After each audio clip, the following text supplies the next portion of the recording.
యమున లక్ష్మి కోసం బాధపడుతూ లక్ష్మితో మాట్లాడిన తర్వాత అక్కడి నుంచి వెళ్ళిపోతుంది. ఇక అంబిక ఏమో సీరియస్గా కూర్చుని ఆలోచిస్తూ ఉంటుంది. ఆ తర్వాత అంబికకి ఇంకా ఫోన్ చేస్తారు. ఆ కంపెనీస్కి సంబంధించిన విషయాలు చెప్తామనేసి, అలాగే డబ్బులు కూడా వస్తాయి, మాకు హెల్ప్ చేయాలి అని చెప్పడంతో, లేదు నాకు డబ్బులు ఇవి అవి అలాంటివి ఏమీ అక్కర్లేదు, నాకు కావాల్సింది మీ నుంచి డబ్బులు అలాంటివి వద్దు, నా కంపెనీస్ నాకు కావాలి, నా ఆస్తులు నాకు కావాలి అని అంబిక అంటుంది. సరే అలాగే మేడం అని అంటూ వాళ్ళు ఫోన్లో మాట్లాడతారు. ఆ తర్వాత లక్ష్మి బయట ఉంటుంది. విహారీ లక్ష్మి దగ్గరికి వస్తాడు. లక్ష్మి అని అంటూ దగ్గరికి వచ్చేస్తే, చెప్పండి విహారీ గారు అంటే, నిన్ను ఒకటి అడగాలనుకున్నాను లక్ష్మి అని అంటే, చెప్పండి విహారీ గారు అంటే, అయితే మదన్ని నేను పెళ్లి చేసుకోమని చెప్పినాను కదా, అప్పుడు నువ్వు ఎందుకు మదన్ని చేసుకోవటానికి ఇష్టపడలేదు, ఎందుకు మదన్ని వద్దు అనుకున్నావు, అయితే చావాలి అని అంత సీరియస్గా డిసైడ్ అయినావు అంటే ఏదో బలమైన రీజన్ ఉంటుంది, చెప్పు లక్ష్మి అని అంటూ విహారీ అంటాడు. అలా అనేసరికి ఏమీ మాట్లాడకుండా అలా చూస్తూ ఉంటుంది. ఇంకా ఆ తర్వాత నిన్ను చాలా అడగాలి అని అంటూ ఉండగానే అంబిక పైనుంచి వచ్చి చూస్తుంది. చూసి వెంటనే కింద ఎవరో మాట్లాడుతున్నారు అనుకొని కిందకి ఫాస్ట్గా వచ్చేస్తూ ఉంటుంది అంబిక. ఇంకా అప్పుడే లక్ష్మి ఆలోచిస్తూ ఉంటుంది, నేను ఎందుకు వద్దానా అంటే, మిమ్మల్ని నేను ఇష్టపడుతున్నానని చెప్పొచ్చు, అలా చెప్పాను అంటే మీరు మీ ఇంట్లో వాళ్ళతో మళ్ళీ వాళ్ళకి పెళ్ళి వద్దని చెప్పి ఏమైనా గొడవలు జరుగుతాయేమో అని మనసులో అనుకుంటూ ఉంటే, చెప్పు లక్ష్మి ఎందుకు వద్దన్నావో చెప్పు అని అంటూ విహారీ అంటంతో, ఇక అప్పుడే లక్ష్మి ఇంకా సడన్గా అటువైపు చూస్తే అంబిక వస్తూ ఉంటుంది. విహారీ గారు ఇలా రండి అని లక్ష్మి విహారీని పక్కకి లాక్కెళ్తుంది. అలా కారు దగ్గర పక్కన చాటుగా కూర్చుంటారు ఇద్దరు. అలా కూర్చొని మాట్లాడుకుంటూ ఉంటారు. ఇక చెప్పవా లక్ష్మి, అసలు నీ ఉద్దేశం ఏంటి, నీ లోపల ఏదుందో ఆ విషయం ఏంటో చెప్పు లక్ష్మి అని అంటూ ఉంటాడు. అప్పుడు లక్ష్మి చెప్పకుండా ఆలోచిస్తూ ఉంటుంది. ఇంకా అంతలో అంబిక అక్కడికి వచ్చేస్తుంది. అంబిక వచ్చి సడన్గా ఎవరు కనిపించారు నాకు, ఇందాక ఎవరో కనిపించారు, ఇప్పుడు ఎవరు లేరేంటి అనేసి అంబిక అటు ఇటు చూస్తూ ఉంటుంది. అంబికని విహారీ లక్ష్మి చూస్తారు. చూసి కారు చాటుగానే అలాగే నక్కి దాక్కుంటారు. ఇద్దరు అలా దాక్కుని అంబిక వెళ్ళేదాకా సైలెంట్గా ఉండి, అంబిక వెళ్ళిపోయిన తర్వాత అక్కడి నుంచి ఇంకా వెళ్ళిపోదామని చెప్పి వెళ్ళిపోతారు. లక్ష్మి ఏమో ఆలోచిస్తూ ఉంటుంది, ఏం చేయాలి అని అటు ఇటు తిరుగుతూ ఆలోచిస్తూ ఉంటుంది. మరుసటి రోజు ఉదయాన్నే ఇక అప్పుడే వాళ్ళ అమ్మ గౌరీ ఫోన్ చేస్తుంది. అమ్మ కనకం అని అంటే, ఏంటమ్మా అంటే, ఎలా ఉన్నారు అని అంటే, బాగానే ఉన్నామమ్మ అని చెప్తే, ఈరోజు చాలా మంచి రోజు, తులసి కోట దగ్గర దీపం పెడితే చాలా మంచి జరుగుతుంది, అందుకే దీపం పెట్టమ్మా అని చెప్పడంతో, సరే అని చెప్పేసి లక్ష్మి అంటుంది, భర్తకి చాలా మంచిదంట, అలా పూజ చేసి దీపం పెట్టు అని అనటంతో, సరే అలాగే చేస్తానమ్మా అని లక్ష్మి చెప్తుంది. అలా చెప్పడంతో సరే అని చెప్పేసి లక్ష్మి అక్కడి నుంచి బయటికి వచ్చేస్తుంది. పూజ చేద్దామని చెప్పేసి తులసి కోట దగ్గరికి దీపం అన్నీ తీసుకొని వచ్చేస్తూ ఉంటుంది. ఇక ఆ తర్వాత పద్మాక్షి వచ్చి సహస్రతో చెప్తుంది, అమ్మ సహస్ర ఈరోజు దీపం పెడితే తులసి కోట దగ్గర దీపం పెడితే చాలా మంచిదంటమ్మా, అందుకే నువ్వు ఇంటికి కాబోయే కోడలివి కదా, నువ్వు ఇంటికి తులసి కోట దగ్గర దీపం పెట్టు, నీకు అన్ని మంచిగా జరుగుతుంది అని అనటంతో సరే అవుతుంది. అలా తర్వాత ఇక అప్పుడే సహస్రకి దీపం పెట్టడం కోసం అన్నీ తీసుకొని అక్కడి నుంచి వచ్చేస్తూ ఉంటారు.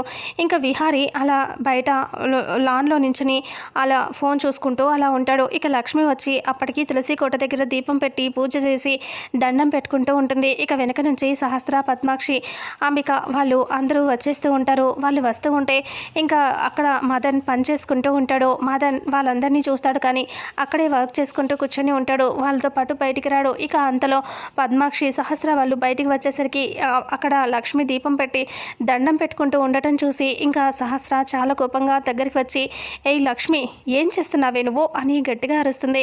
అప్పుడే లక్ష్మి చూసి, అది అమ్మ అని అంటూ ఉంటే, ఎంత పని చేసావే, నిన్ను దీపం ఎవరు పెట్టమని చెప్పారే, అసలు ఎందుకు పెట్టావు అని అంటూ లాగి ఒకటి చంప మీద కొడుతుంది. అప్పుడే ఆ సౌండ్ విని విహారీ ఆ అరుపులు విని అక్కడికి పరిగెత్తుకొని వచ్చేస్తాడు. ఇంకా అప్పుడే ఏమైంది అని అంటూ యమున, వసుధ వాళ్ళు వచ్చి అడుగుతారు. ఇది తులసి కోట దగ్గర దీపం పెట్టింది, ఈరోజు దీపం పెట్టాల్సింది నేను, ఈ ఇంటికి కాబోయే కోడల్ని నేను దీపం పెట్టాలి, అసలు ఇది ఎవరి దీపం పెట్టడానికి అని సహస్ర అంటూ ఉంటుంది. ఇంకా అప్పుడే అసలు ఏంటి నీ ఆకడాలు, ఎందుకు ఇలా చేస్తున్నావు అని అరుస్తూ ఉండటంతో విహారీ వచ్చి ఏమైంది అని అడిగితే, ఇక చూసావా బావా, ఈ ఇంట్లో నేను దీపం పెట్టాలి, ఇది పెట్టింది అని అంటూ ఉంటే, దీపం పెడితే తప్పేంటి, దానికి ఇంత రాద్ధాంతం చేస్తున్నారు అని విహారీ అంటాడు. అయితే దీపం పెట్టిందేమో, దానికి ఎందుకు కొడుతున్నావు సహస్ర అని అంటూ యమున అంటుంది.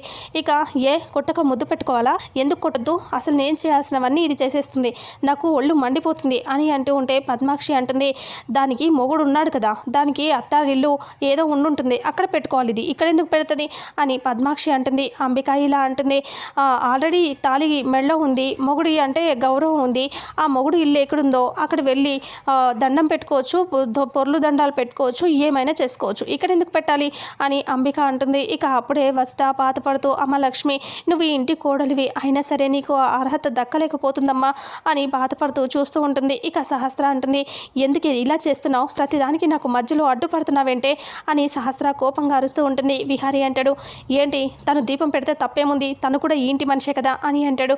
ఈ ఇంటి మనిషా, ఎలా విహారీ, ఈ ఇంటి మనిషి ఎలా అవుతుంది అని అంటూ ఉంటే, ప్రతిదానికి ఇలా కొట్టడం, ఇలా చేతులు చేసుకోవటం కరెక్ట్ కాదత్తయ్య, మీరు ఇలా కొడుతూ ఉండటే అస్సలు బాగాలేదు, ఒక్కసారి మిమ్మల్ని మీరు కొట్టుకొని చూసుకోండి, ఎలా ఉంటుంది, ఆ మనిషికి బాధ ఎంత కలుగుతుంది అనేది తెలుస్తుంది మీకు అని విహారీ అంటంతో ఇక అప్పుడే అక్కడికి మదన్ కూడా వచ్చేస్తాడు. ఇందాక నువ్వు అన్నావు కదా విహారీ, అది ఈ ఇంటి మనిషి అని, ఈ ఇంటి మనిషి ఎలా అవుతుందో అది చెప్పు ముందు నాకు అని అంటంతో ఇక అప్పుడే ఆలోచిస్తూ విహారీ చెప్పబోతూ ఉంటాడు. అది ఈ ఇంటి మనిషి ఎలా అవుతుందంటే అని అంటూ ఉండగానే మదన్ వచ్చి, నన్ను చేసుకుంటే ఈ ఇంటి మనిషి కదా అవుతుంది అనేసి మదన్ అంటాడు. అలా అనేసరికి విహారీ షాకింగ్గా చూస్తాడు.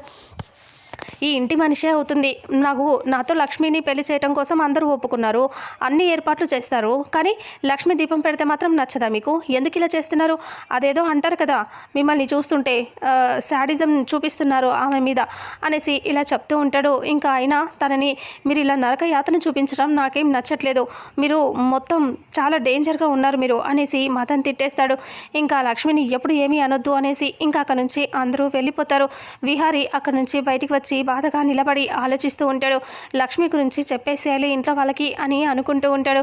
ఇక సహస్ర వచ్చేసి, బావా సారీ బావా, ఇందాక జరిగిన దానికి అంటే సారీ నాకు కాదు లక్ష్మికి చెప్పు అని అనేసరికి, దానికి ఎందుకు చెప్తారు బావా అని అంటే, మదన్ చెప్పాడు కదా ఇందాక తను మన ఇంటి మనిషి అని అంటే, మదన్ని చేసుకుంటే మాత్రం కుక్కను తీసుకొచ్చి సింహాసనం మీద కూర్చోబెట్టినా అది రాజు అవుతుందా అని అంటూ, కుక్క కుక్కే అవుతుంది అని అంటంతో ఇంకా విహారీ సీరియస్గా చూస్తూ ఉంటాడు. ఇక అప్పుడే ఇలా అనుకుంటూ ఉంటాడు, చెప్పేయన్నా అనేసి సహస్ర వెనుక నుంచి వచ్చి ఇలా పట్టుకుంటుంది. అంతలో లక్ష్మి అక్కడికి వస్తుంది. లక్ష్మిని చూడగానే సహస్ర లేచి, ఏయ్ అంటే ఎందుకు వచ్చావు ఇక్కడికి అని అంటే, అది విహారీ గారికి కాఫీ ఇద్దామని వచ్చానమ్మా అంటే, సరే అక్కడ పెట్టు వెళ్ళిపో అని అంటంతో ఇక లక్ష్మి పెట్టి వెళ్ళిపోదాం అనుకుంటే సహస్ర పిలిచి, ఏయ్ నీకు ఫొటోస్ తీయటం వచ్చా అంటే, వచ్చమ్మా అంటే, ఈ ఫోన్ తీసుకో మా ఇద్దరిని ఫొటోస్ తీ అని అంటూ, బావా మనం ఫొటోస్ దిగక చాలా రోజులైంది కదా అనేసి ఇంకా ఫోజులు పెడుతూ ఉంటారు. ఇంకా లక్ష్మి అలా బాధగా ఫొటోస్ తింపుతూ ఉంటుంది. ఇక సహస్రాని విహారీని పట్టుకొని ఆ ఫోజ్ ఇచ్చు ఈ ఫోజ్ ఇచ్చు అని చెప్పేసి విహారీని పట్టుకొని ఫొటోస్ దిగుతూ ఉంటుంది సహస్ర.